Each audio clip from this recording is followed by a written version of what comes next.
Chicago. Penn State head coach James Franklin offered no clarity on Monday when asked if former starting linebacker Manny Bowen could return to the team this fall.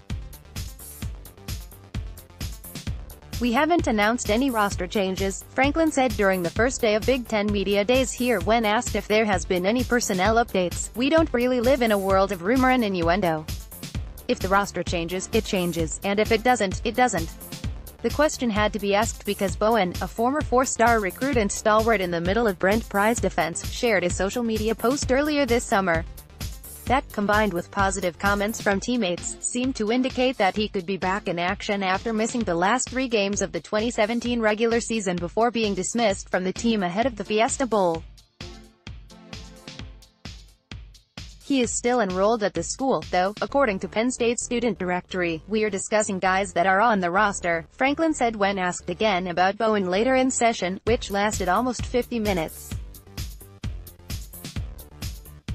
"We could bring up probably 30 guys who are no longer on the roster and ask if they are back or not. I'm more than happy to talk about guys who are on the roster.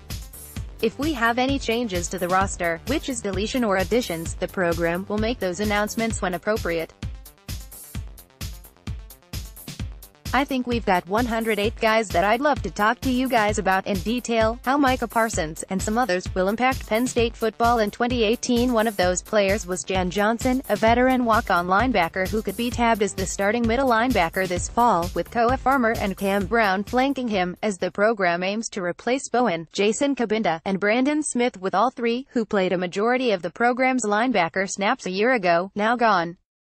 Of course, Franklin did not rule out a Bowen return after he started 9 games a year ago, and he well could have with camp, his 5th in blue and white, set to open next week. Instead, the head coach left the door open for now as the march toward the 2018 season continues, and left the picture no clearer than it was before the unofficial season kickoff event in the Windy City.